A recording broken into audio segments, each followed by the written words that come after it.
को सब्सक्राइब करें, शेयर करें, कमेंट करें और बेल आइकन को दबाएं। धन्यवाद। हालेलुया और जय मसीह की। प्रभु की स्तुति हो। हम लोग को संभाल कर रखा है और आज की इस संगति में हम लोग को प्रभु ने लेके आया है, तो प्रभु की स्तुति हो। और इस समय हम लोग प्रकाशित वाक्य की पुस्तक 10 अध्याय और उस 10 का हम लोग 8, 9, 10 को पढ़ेंगे। को मैंने स्वर्ग से बोलते सुना था, वह फिर मेरे साथ बातें करने लगा। जहाँ जो स्वर्गदूत समुद्र और पृथ्वी पर खड़ा है, उसके हाथ में की खुली हुई पुस्तक ले ले। मैंने स्वर्गदूत के पास जाकर कहा, यह छोटी पुस्तक मुझे दे। उसने मुझसे कहा, ले इसे खा ले। यह तेरा पेट कड़वा तो करेगी, पर तेरे मुंह में मधु सी मीठी लगेगी। अतः मैं वह छोटी पुस्तक उस स्वर्गदूत के हाथ से लेकर खा गया।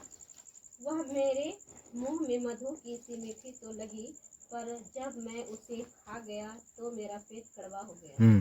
प्रभु की स्तुति हो। हालेलुया। यहाँ पर हम लोग बाइबल शास्त्र में क्या पाते हैं? यूहन्ना जो प्रभु यीशु मसीह का चेला है, ये प्रभु यीशु मसीह का चेला यूहन्ना को परमेश्वर जो है, यूहन्ना को परमेश्वर जो है उसको आत्मा को लेकर के स्वर्ग और नरक की भ्रमण करवाया और सारे स्वर्गदूतों की महिमा को, स्वर्ग की सुंदरता और नरक और अधोलोक की भयानक दशा को दिखा करके, और इस तरह से यहाँ पर बताता है कि स्वर्ग से बोलते सुना था।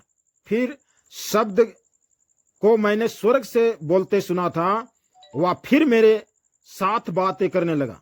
तो यहाँ पर बात पहले से हो रहा था और वह फिर से शुरू हो गया। उसके बाद लिखता है, जा जो स्वर्गदूत समुद्र और पृथ्वी पर खड़ा है। हालेलुया। कहता जो स्वर्गदूत समुद्र और पृथ्वी पर खड़ा है। यहाँ पर स्वर्गदूतों नहीं लिखा हुआ है, स्वर्गदूत है।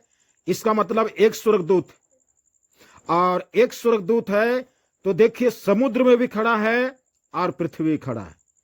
कितना विशाल काय होगा कि एक पांव समुद्र में और एक पांव पृथ्वी पर। हालेलुया। अब लिखता उसके हाथ में की खुली हुई पुस्तक। उसके हाथ में क्या है? खुली हुई पुस्तक। हालेलुया। बंद नहीं है, खुली हुई है। कहता उसको उस पुस्तक को ले ले। मैंने स्वर्गदूत के पास जाकर कहा, यह छोटी पुस्तक मुझे दे। हालेलुया। अब यहां पर पुस्तक लेने की बात बोल रहा है, और पुस्तक जो है ले लीजिए। और वह स्वर्गदूत जो है उस छोटी, यूहन्ना जो है कहता है कि इस छोटी पुस्तक को मुझे दे दे। और इस प्रकार से कहता है कि उसने मुझसे कहा, ले इसे खा ले। क्या कर ले? खा ले। हालेलुया। हम कहीं पर जाते हैं और मेहमान जाते हैं या किसी घर जाते हैं और थरिया में पुस्तक लेके आए और बोले खा ले, पानी पी ले, तो क्या कीजिएगा? यहां पर यूहन्ना को बोल रहा है कि आप पुस्तक ले ले और इसे खा ले। हालेलुया। एक यहां पर प्रभु यीशु मसीह का चेला यूहन्ना, जो यूहन्ना का सुसमाचार लिखा, यूहन्ना की 2 पत्रियां लिखा, 2 या 3, यहां 3 है। तो उसके बाद में एक यूहन्ना बपतिस्मा देने वाला था। यूहन्ना बपतिस्मा देने वाला जंगल में टिड्डियां और बनमधु खाया करता था। हालेलुया। अब इस यूहन्ना को, जो सुसमाचार लिखने वाला प्रभु यीशु मसीह का चेला वाला यूहन्ना को, स्वर्गदूत के हाथ में खुले हुए पुस्तक को दिया जाता और कहता इसको खा ले। हालेलुया। अब जो है खाने से कैसा लगेगा? अब लिखता है कि वह तेरे पेट में कड़वा तो करेगा, पर तेरे मुंह में मधु सी मीठी लगेगी। पेट में क्या करेगा? कड़वा लगेगा और मुंह में मीठा लगेगा, मधु के समान। ये कौन सी चीज है? मुंह में मीठा लगे और पेट में जाके कड़वा लगे। हम लोग करेले का सब्जी खाते हैं तो मुंह में तीता लगता है लेकिन पेट में कुछ नहीं लगता। मिर्चा खाते हैं तीता लगता है, पेट में जाने के बाद कुछ नहीं लगता। लेकिन आप मुंह में मीठा लगेगा, पेट में जाके कड़वा लगेगा। उसके बाद में लिखता है कि अतः मैं वह छोटी पुस्तक उस स्वर्गदूत के हाथ से लेकर खा गया। वह मेरे मुंह में मधु से मीठी तो लगी, पर जब मैं उसे खा गया तो मेरा पेट कड़वा हो गया। मेरा पेट कड़वा हो गया। हालेलुया। हम लोग यहेजकेल का पुस्तक 3 अध्याय उसका 1 से 3 तक, यहेजकेल 3 उसका 1 से 3 तक। उसने मुझसे कहा, यहाँ पर यहेजकेल नबी क्या कहता? वह मुझसे कहा, हे मनुष्य के संतान, हे मनुष्य के संतान, जो तुझे मिला है उसे खा ले। अर्थात इस पुस्तक को खा। अब यहाँ पर यहेजकेल भविष्यवक्ता को भी कहता इस पुस्तक को खा, तब जाकर इस्राएल के घराने से बातें कर। इस पुस्तक को पहले खाइए तब इस्राएल के घराने से बात करना है। इसलिए मैंने मुंह खोला, अब कहता है इसलिए मैंने मुंह खोला, और उसने वह पुस्तक मुझे खिला अब दी। वह मतलब या तो परमेश्वर या स्वर्गदूत है। उस स्वर्गदूत ने हमको हम मुंह खोलें और मुंह में उस पुस्तक को खिला दिया। तब उसने मुझसे कहा, वह स्वर्गदूत जो है मुझसे कहा, हे मनुष्य के संतान, हे मनुष्य के संतान, यह पुस्तक जो मैं तुझे देता हूँ, यह पुस्तक जो मैंने तुमको देता हूँ उसे पचा ले, उसे पचा ले, और अपनी अंतड़ियाँ इससे भर ले। और इस पुस्तक से अपनी अंतड़ियां सब कुछ पेट भर ले। अतः मैंने उसे खा लिया, मैंने उसे खा लिया, और मेरे मुंह में वह मधु के तुल्य मीठी लगी। मेरे मुंह में मधु के तुल्य मीठी लगी। हालेलुया। तो यहाँ पर यहेजकेल नबी को कहता पुस्तक जो है ले ले, और मुंह खोला और पुस्तक को खिला दिया। और लिखता है कि हे मनुष्य के संतान, यह पुस्तक जो मैंने तुम्हें देता हूं उसे पचा ले। क्या कर ले? पचा ले। हालेलुया। इस पुस्तक को पचा ले। इसका मतलब क्या है? पुस्तक शायद नहीं पचेगा लेकिन आपको पचा लेना। हम भोजन खाते हैं तो पेट खुद पचा लेता है, हमको पचाने की जरूरत नहीं। हालेलुया। भोजन खा के हम आराम से सो जाते हैं तो वह पच जाता है। भोजन खा के हमको लेफ्ट राइट कदम ताल आगे पीछे एक इस तरह से कोई कदम ताल कोई करवाता नहीं या करते नहीं तो पच जाता है। यहां पर कहता है कि पचा ले। इसका मतलब है कि भविष्यवक्ता को बोलता है कि तुमको पचाना है, पचाने के लिए काम करना है, पचाना है इसको। हालेलुया। और अपनी अंतड़ियां इससे भर ले, इस पुस्तक से अंतड़ियां भर ले। अतः मैंने उसे खा लिया और मेरे मुंह में वह मधु के तुल मीठी लगी, मधु के समान मीठी लगी। हालेलुया। सचमुच में यह पुस्तक को खाने के बाद में मधु के समान मीठा लगता है मुंह में। और वहां प्रकाशित वाक्य में बताया कि पेट में गया कड़वा लगा। यहां पर वैसा नहीं लिखा हुआ, लेकिन मधु के तुल मीठी लगी। या मधु के तुल मीठी लगने वाली कौन सा चीज है? मधु के समान स्वादिष्ट लगने वाला ये कौन सा चीज है जो हमें खाना है? मधु का रस यदि हम कहीं पर रख देते हैं और बच्चे लोग देख ले तो जो है वो मधु जो है कौन दिन चट हो जाएगा, मतलब खत्म हो जाएगा। क्यों? क्योंकि बच्चे लोग जब मौका मिले तो उसको निकाल निकाल के खाएंगे। हालेलुया। आप नहीं भी बोलिए कि नहीं खाना है तो पर भी खाएगा। क्यों खाएगा? क्योंकि उसकी मिठास, उसकी स्वाद बच्चे लोग को में लग जाता है तो उसको देख करके रहा नहीं जाता, मन रुक नहीं जाता और उसको खाने की जिज्ञासु हो जाते हैं। यह मधु के तुल्य लगने वाले इस पुस्तक को क्या हम अपने जीवन में इस प्रकार से दिलचस्पी है कि हम उसे खाएं? हालेलुया। भजन संहिता 19 का हम लोग 8, 9, 10 को पढ़ेंगे। भजन संहिता 19:7 से पढ़ेंगे।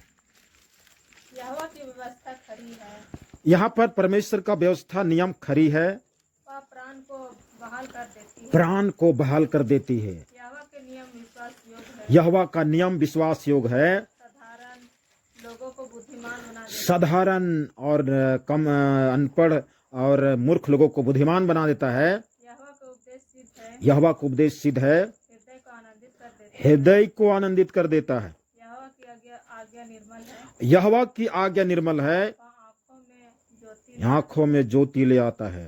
यहोवा का भय पवित्र है, यहोवा का भय पवित्र है, वह अनंत काल तक स्थिर रहता है। अनंत काल तक स्थिर रहता है। यहोवा के नियम सत्य है, यहोवा का नियम सत्य है और पूरी रीति से धर्ममय है। धर्ममय है पूरी रीति से। वे तो सोने से और बहुत से सुंदर अब जो है यहोवा का व्यवस्था, यहोवा की आज्ञा, यहोवा का नियम, यहोवा का पवित्रता के विषय में कहता हुआ सोने से और बहुत कुंदन से भी बढ़कर मनोहर है। बढ़कर मनोहर है। वे मधु से और टपकने वाले छत्ते से भी बढ़कर मनोहर मधु से और टपकने वाला छत्ते से भी क्या है?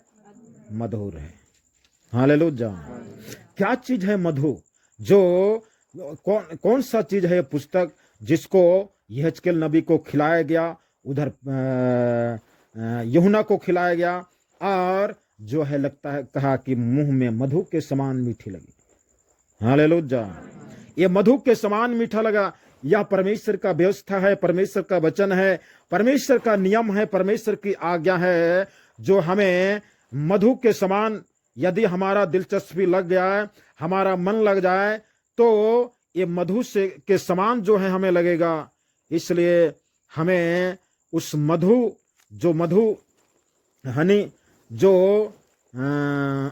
खाने में कितना स्वादिष्ट लगता है, हमें उसकी तरफ आकर्षित होना है, और उसके समानता में हमें वचन को बताया गया है। जिस प्रकार से मधु की मिठास है, वचन की मिठास हमें उतनी लगनी चाहिए। भजन संहिता 119 उसका 103। भजन संहिता 119 उसका 103।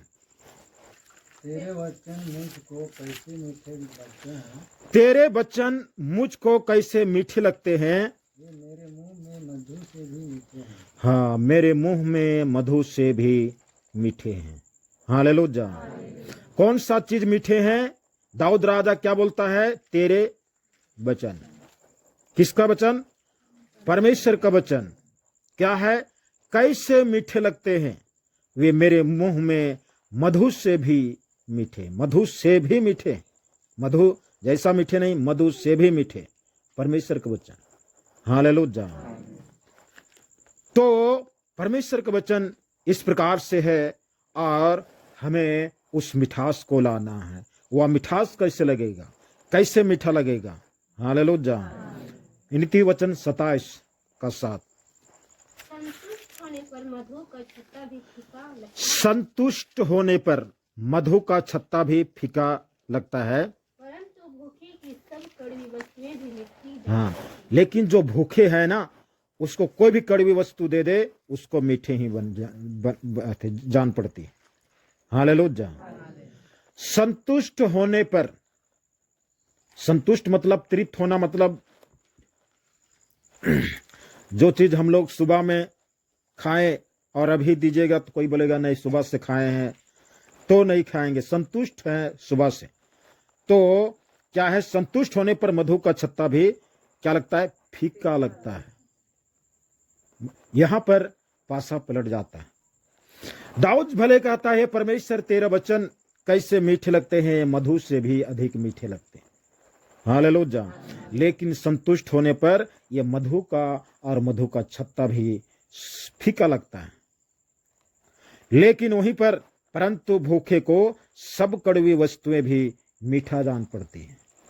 हालेलुया। आज हो सकता हमारा जीवन में परमेश्वर का आशीष है, अनुग्रह है, सब कुछ है। आज जो है धीरे धीरे परमेश्वर के प्रति हमारा दिलचस्पी, परमेश्वर के वचन के प्रति हमारा चॉइस जो है घटता जा रहा है, घटता जा रहा है। और हम सोचते हैं ये वचन यूं ही है, ये हम बहुत जानते हैं, ये बहुत सुनते हैं। इस प्रकार से मधु का छत्ता भी संतुष्ट होने पर फीका लगने लगता है। लेकिन यदि भूखा है, क्या चीज का भूखा है? शांति की भूखा है, चंगाई की भूखा है, सामर्थ की भूखा है, घर में परेशानी है, बीमारी है, ये है, भूत है, प्रेत है, ऐसे है, वैसे है, और उस समय आदमी जो है कहता है कुछ भी हमको करने के लिए बोल दीजिए। हमको यदि 5 दिन उपवास करके जो है पूरा जो है पूरा नंगा बदन अगर धूप में हमको तपस्या करने के लिए बैठा दीजिए, बालों में हम बैठने के लिए तैयार है, सिर्फ हमको शांति मिल जाए। क्या है? भूखे होने पर कड़वी चीज भी हमको मीठी लगती है। हालेलुया। लेकिन यही चीज खाकर तृप्त हो जाते हैं तो जो है फीका लगता है। लेकिन दाऊद क्या कहता है? दाऊद जो है हमेशा हमेशा काल तक जो है कहता, तेरा वचन कैसा मीठा लगता है, मधु से भी मीठा लगता है। हालेलुया। भाई बहन सब, परमेश्वर का वचन इस तरह से फीका हमें नहीं लगना चाहिए, और इस परमेश्वर के वचन पर हमें जो है ध्यान देने की जरूरत है। मधु के समान मीठा लगने वाला वचन, क्या हमको मधु के समान लगता है या फीका लगता है? या पेट में जाता है तो कड़वी होता है, अनपच हो जाता है, हजमोलक टिकाने की जरूरत पड़ता है, हजमोलक होते हैं क्या हमको परमेश्वर का वचन हजम होता है कि नहीं? और हजम नहीं होता, पचता नहीं, तो फिर फायदा कहाँ नहीं देगा। कोई भी चीज हम खाते हैं यदि वह आराम से पच जाता है तो जो है वो हमारे शरीर के लाभदायक है। यदि नहीं पचता है तो औंधे घड़े हम लिए थे और औंधे घड़े वह निकल जाएगा, या तो मुंह तरफ से या दूसरे तरफ से, फिर वो कोई काम के नहीं, फिर हानि करके निकलेगा, कमजोरी कर देगा, पूरा पानी शरीर का पानी खींच लेगा। तो हमें पचाना है। हालेलुया। पचाना है। अजगर जब कोई भेड़ को या जानवर के आदमी को निगल लेता है ना, तो अपने आप पचता नहीं है। अजगर जो है फिर पेड़ में चढ़ता है और पेड़ में पूरा ऐठा जाता है, और ऐठाने के बाद में एक बार पूरा शरीर को टाइट कर देता है, और पूरा जो खाया है ना अंदर में गया है जानवर चाहे कोई, सारा उसका हड्डी जो है चूर चूर हो जाता है, उसके बाद पचा लेता। तो उसी प्रकार से हमें परमेश्वर के वचन को पचा लो, पुस्तक को पचा लो। हालेलुया।